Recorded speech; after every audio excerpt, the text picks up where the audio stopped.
Welcome. On October the 1st of this year, Sharon Morton joined a very small and elusive club of people. She's one of the few cardiac arrest survivors. Today, nearly 3 months after her arrest, Sharon and her family have kindly agreed to speak with us and share a facet of cardiac arrest that's not often seen, the actual family's perspective. Sharon and her whole family are here, and we'll make some introductions before we go ahead. We have her husband Jeff, Sharon herself, Jeff Jr. and Samuel, all part of the family that witnessed Sharon's sudden cardiac arrest. Sharon, can you give us some idea of any memory you have of that night? I really don't have any memory. The only memory, it's not even a memory that I have. I just hear from my husband and from the boys exactly what happened, because I don't remember anything. I don't remember going to bed. I don't remember that day. I just don't remember anything. Maybe, Jeff, you can fill us in on what actually went on that night. That night was actually a fun family night. We played cards, stayed up pretty late, and just had a little family fun. Now, Jeffrey was at work, Samuel stayed up with us a little while playing, and Sharon and I stayed up till about 2 o'clock talking and having a good time, and went to bed. And everything normal? Everything just normal. A normal night in the Morton house? Everything was normal. When did it stop becoming normal? A little after 4 a.m. I woke up to Sharon making a gurgle noise of some type, and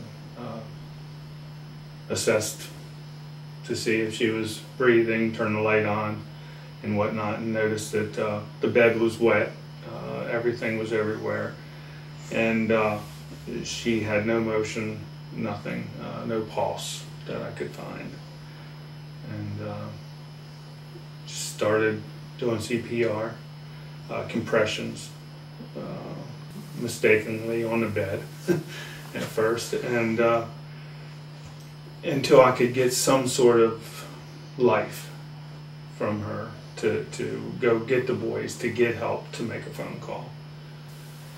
And once she gave a little gasp, I went and got my boys to come up, and at that time Jeffrey took over with the 911. Somewhere in there, I don't remember, I made a 911 call, I believe, when I was getting the boys. I don't know. And Jeffrey took over at that point with the phone on speaker, and I had someone very helpful on the other end. Very calming voice, someone that was directing me. No matter how much you, how many times you take CPR and certify, it's different than doing it. It's very emotional to do it to someone that you love. Sure. We did move her to the floor. Samuel helped me, and continued doing CPR and try and clear an airway until we were assisted from the EMTs. Jeff, do you remember what they told you on that phone call? Any recollection of the conversation? I can't remember everything that was said, not really much, but I do remember her telling me how many breaths to give her, and how many, I don't know what it's called, really, compressions. That's about all I remember. Okay, and that went on for any idea how long? Maybe 10 minutes. Or so, I don't know. Okay. You're obviously have no memory of this, and no memory of, from what you tell me, quite a period before this as well. Your memory has gone for. At what point do you remember having any cognizance of what was going on after this? I believe it was either Tuesday or Wednesday. Now, this was obviously first thing Monday morning, and it was either Tuesday or Wednesday. I just remember, again, I'm hearing from my husband, all these people were at the hospital when I was there.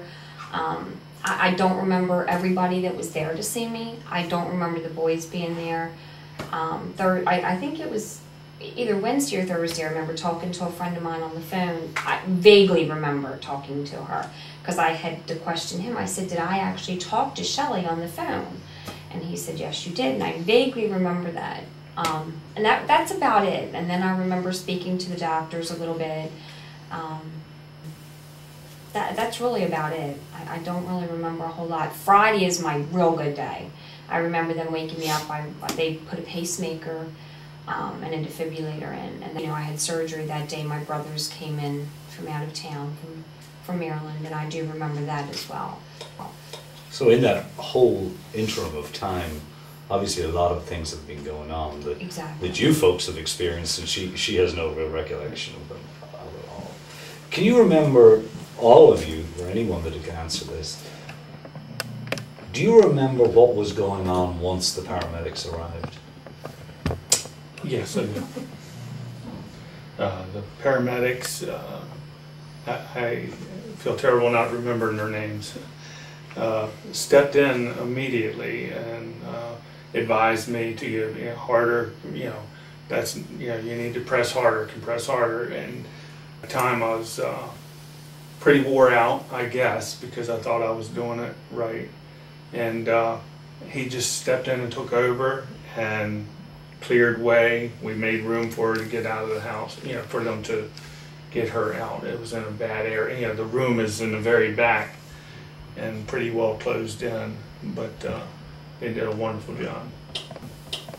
What was your feeling? I mean, you've obviously had some CPR training at some point in the past. Yes, sir. And for you then it's no shock that what you're dealing with is not a good situation.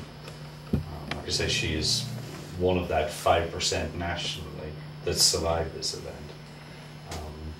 At what point did it come to you that she may not survive this? Immediately, when I felt no pulse.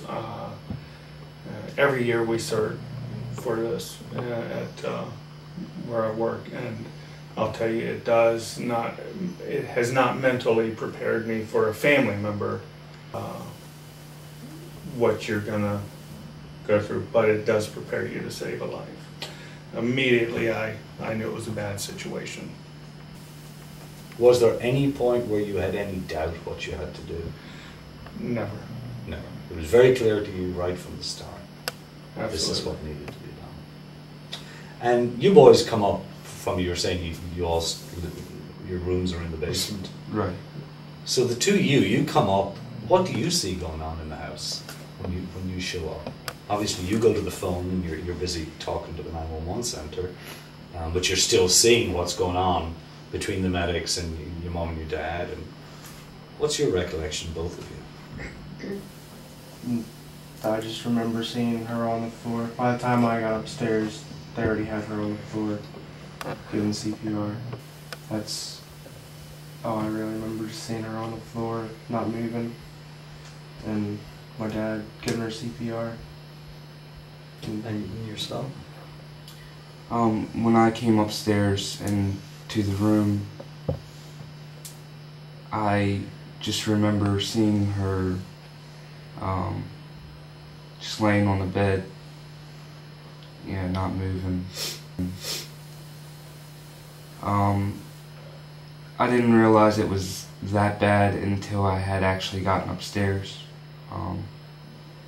So it really hit me hard.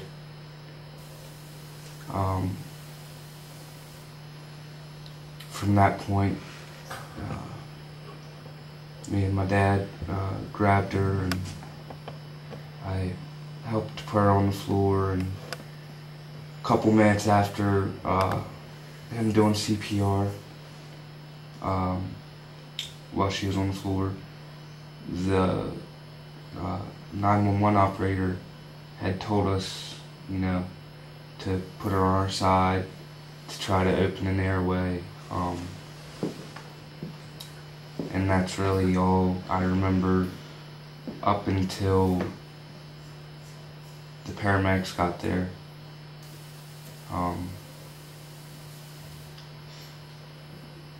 The only thing I remember from when they got there was I just opened the door and I was,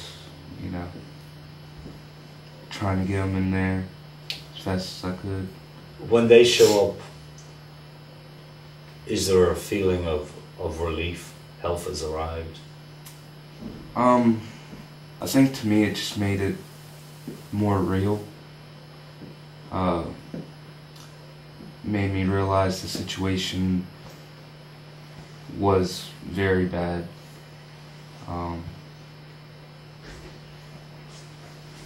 That there might not be a chance of her coming home. I think it just made things more real when I saw him pulling up. So you've watched all this. You've seen the paramedics come in. Whether that was relieving, stress relieving to you or not seems to be something that you're really not sure. Did there come a point when they were in the house that you ever felt this is going better? One point when they shocked her with the AED, they eventually got her heart start going again. That helped a little bit, you know, with making me think this might be okay. But it still was, you know, looking very bad at that point. Just a small glimmer of hope, and right. Just something Not that looked really all around bad. Not really enough to, you know, make it feel much better. Right. After the amount of time that had gone by, you know, and she still wasn't breathing, even with the heartbeat. And you watched the defibrillator as well, saw the same results that he saw. Did you have this? Was that the same thing going around in your head, or had you got another look on that? It still didn't look very good from my point of view. Well, no, it wasn't good. Right. I mean, yeah, and it didn't look like it was gonna get better. Yeah. Not even until a couple days after she was in the hospital, before it started looking better. One thing often patients' families say to me, when the paramedics arrive, they come in, they bring a whole lot of equipment in, there's a lot of things being stuck on, stuck in, and in this case it's your mother that's having these things stuck on her and stuck in her. Some people say that they find, even they know that it's something that they're doing for the, you know, for the best of the patient, they find that particularly upsetting. Did you find the scene you saw in front of you to be particularly upsetting on a personal level because this was Mom? A little bit more, yeah. Can you tell us about that? Just seeing them shocking her and stuff. I would explain the feeling. Seemed very physical to you? Yeah. Yeah. What about you? Well, at that point, you know, when they had come in, I didn't think that there was any chance of her coming back. So it was upsetting to watch, because I felt like, you know, she was gone. And by gone you mean dead. So it was just hard to watch that and not think that there was any chance.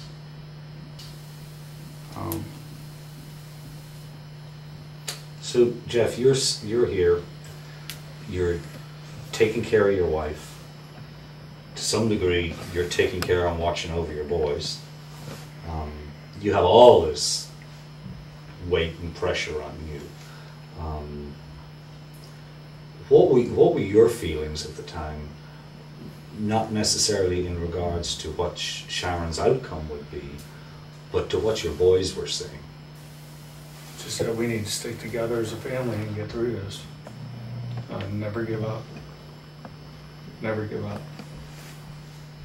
And that seems to be something that you can sort of see from you all. Like, you didn't give up then, and you don't look like you're giving up now. It seems like a group that's all stuck together here. So we're pretty much finished in the house.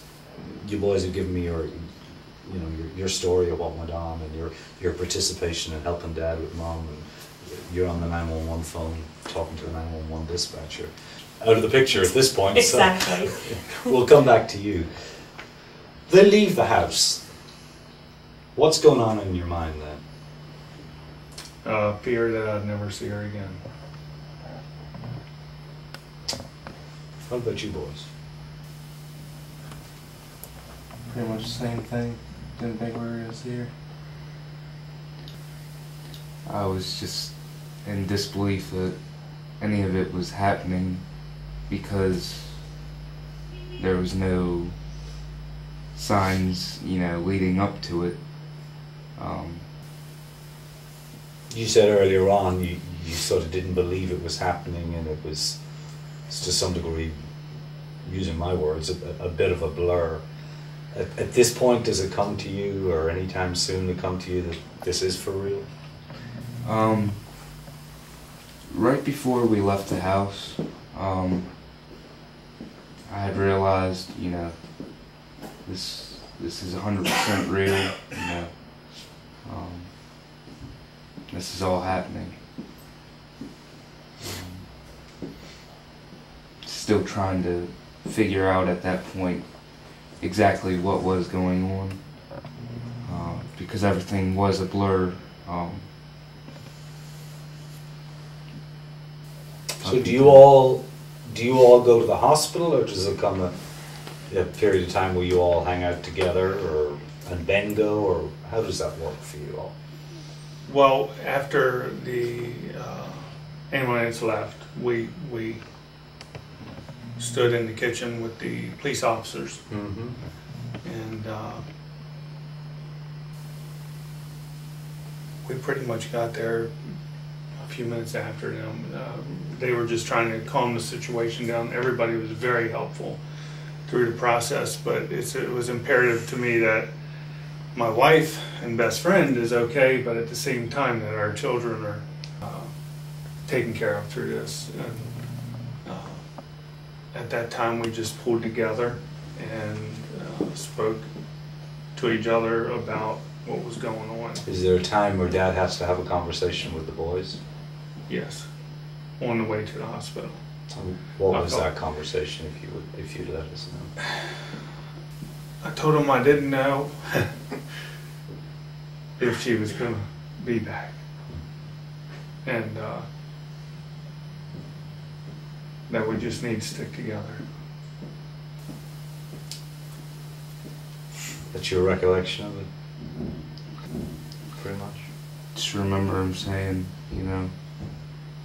this might be all we have now.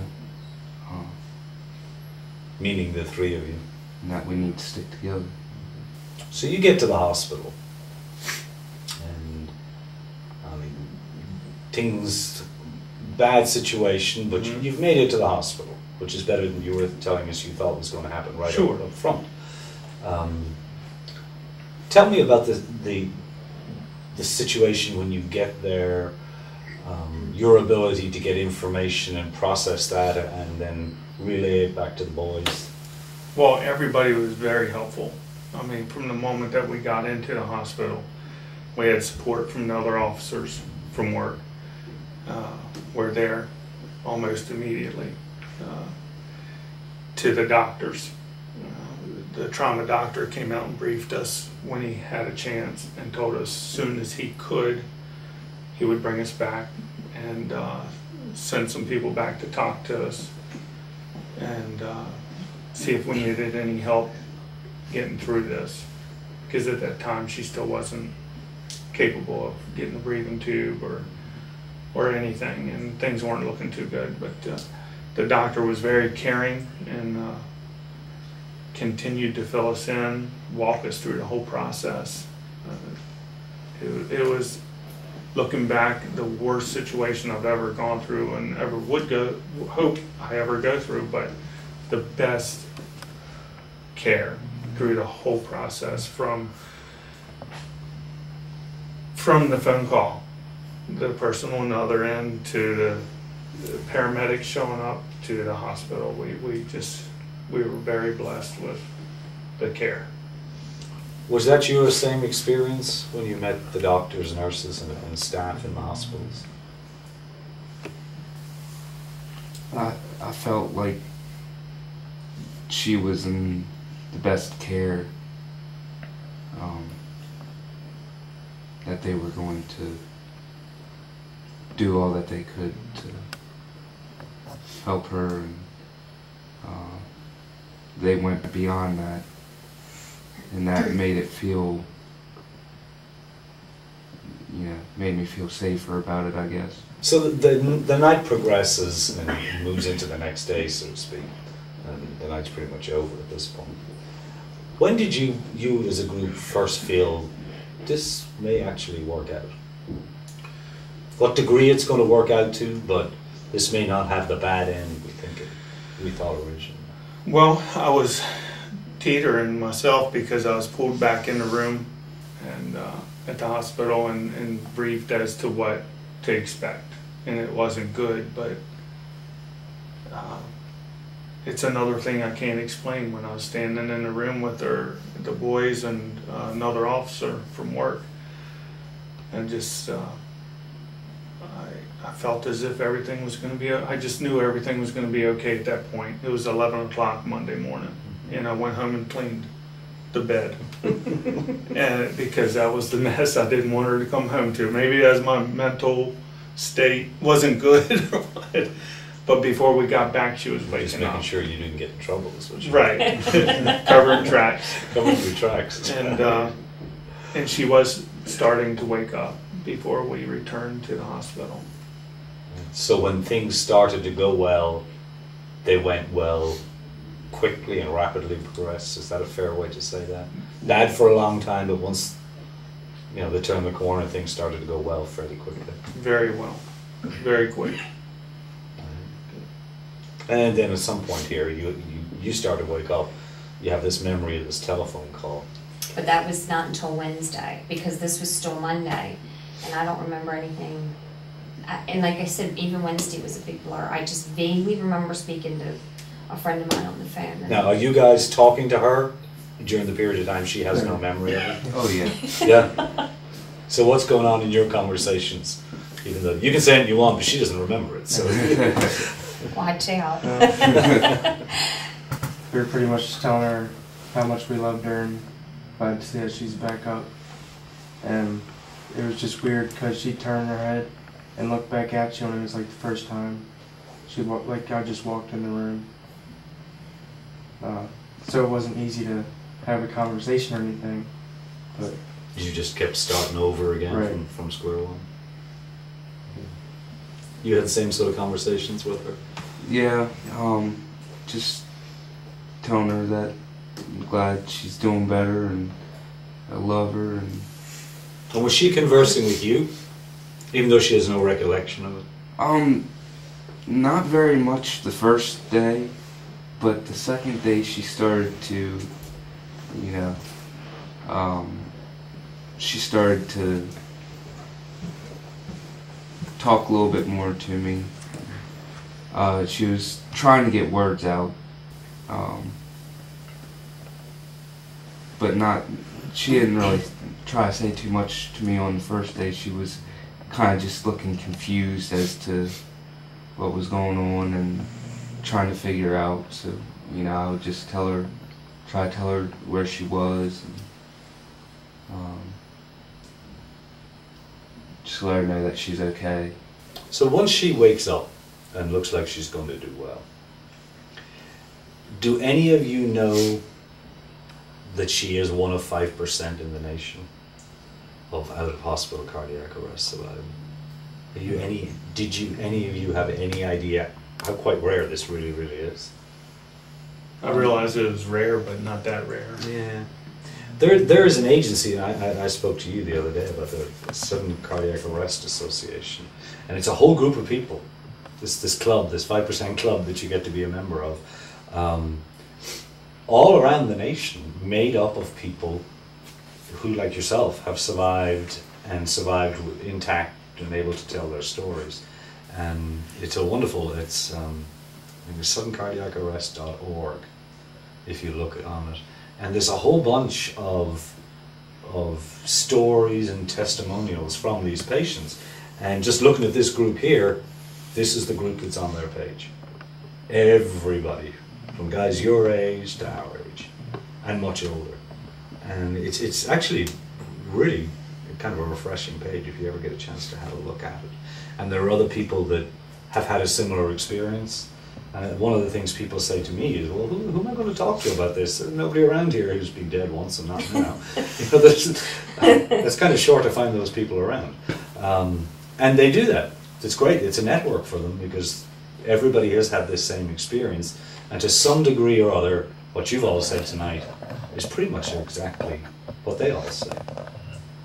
So what I wanted to do is I wanted to branch off for a second. And we've been through this, and clearly you've all been incredibly honest and incredibly open about coming here and telling this.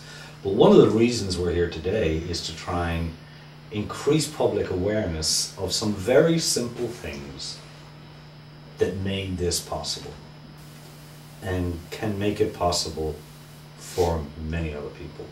So that is not a 5% number anymore. And one of the things that we need to try and press, and with your help and the use of this video we will, is civilian CPR. You know, it's so easy, and the modern methods of CPR, they've actually gotten rid of now for the civilians. The airway part is gone. If you can do compressions on a chest, well, anybody can do that. My 8-year-old will give it a whirl, you know. And early access to the 911 system, early access to an AED, and then early access to EMS and advanced life support. Now, obviously, that started off by recognition of knowing something's wrong and doing something about it. The steps are very simple. We all think, and I know a lot of us as paramedics, we do a lot of skills, we give a lot of medicines, there's a lot of technical, clinical stuff. But when it's all boiled down, the reason you're here is not because of the fancy stuff. It's because the basic stuff was done incredibly well, and all those parts of that chain of survival came together in the order they had to come in. It's the perfect storm in reverse, so to speak. And that's not hard to do. See that somebody's sick, call, do compressions on their chest. You don't have to be a rocket scientist to do this. And being realistic, out of all the people that do suffer out of hospital cardiac arrests, most of them are that sick that survival is not an option for them. But of that group, and that's not, it's not a tiny, tiny group, of that group that have the potential to do well like you, that's the key. The patient who has all those steps of the chain of survival and the potential to do well will do well. That same patient who could do well and is missing one or other or all of those will stay dead. And it's so simple to do. We at our department, we have put, for example, defibrillators in most all the public buildings. We have an agreement with the town police here, the town police in Gordonsville, and the sheriff's office here. There are AEDs in every car now, patrol cars, for law enforcement around here. So they get sent on these calls. Because we come from static locations, they're all over the place. So you increase the chance that they'll be near you next time or whatever happens. You know? So, having said that, you guys never took a CPR course, right?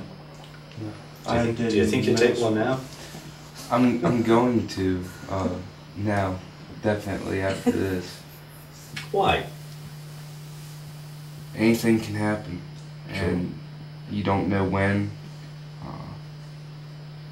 So you just have to be prepared the best that you can. You didn't think that the first time they offered the CPR class, right? No. What about you, Joe? I took it in middle school. Good for you. Learned it, and that I barely remember it. Did you remember it that night or any part of it? Just the compressions. That's about it. That's about the important part of it. Yeah. That really is the part that you need. If you had to say something to people watching this, people in the community, people in other communities, because other communities are going to see this, along the lines of taking CPR classes and having AEDs available in public buildings, schools, what would you tell her? Definitely. CPR, definitely, without a doubt. I'm grateful. My husband's my hero, you know, that he did this, that he knew how to do it. And as upset as he was that night, he did what he had to do, and he knew what he was doing. You know, I don't know how I would react in the same situation if I have not taken CPR, and I have in high school, and that was many years ago. Will you take it now? Oh, I'm going to. I'm also going to. I don't know how I would react in the same situation if the situation were reversed. I'm a little bit more, I stress a little bit more, and I get myself worked up. I'm sure I would do it, but I'm very proud of my husband, and he is my hero. And my boys, they're my heroes as well. They did what they had to do. They stuck together. We're a family, and that's what what they needed to do that night. And I'm grateful. If you had your one sentence to ask people, what would it be? Well, first off, I was hoping for the same question, so I'm going to give that first. Go for it. I would encourage everybody to take it, because it's not what you're learning, it's what you can give. And it may be to someone that, my best friend, you know. So let me ask you a finishing question for everybody before we wrap up. You say it's what you can give. If I can ask each one of you to answer this, what did this give you personally? This whole experience, just the experience itself, it gave me a wake-up call as to going back to the CPR. That's very important to know, be able to do, and also, you know, as far as family goes, you got to tell everybody you love them. You don't know when the last time's gonna be that you get to see them.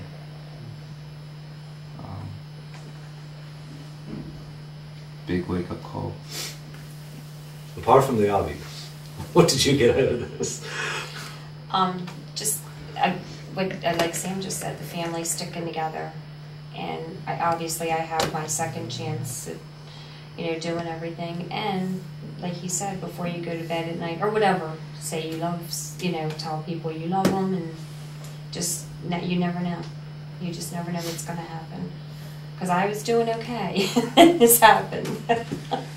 One of the 5%. Okay, folks, I thank you all for coming in. I think you've been just incredibly open here, and you know, very honest about what went on. Clearly, we're all in agreement that something very simple that takes just a few hours of your time to learn can either be this, or a bunch of people standing around in another room. And it's very easy. So, I hope you've enjoyed that, and I hope you've learned something from it. What I'd like you to do is to go visit our partners as always, which is clinicalbraintraining.com and fireandemsbraintraining.com. And you can see this video on Facebook at the County of Orange Fire and EMS. Thank you indeed.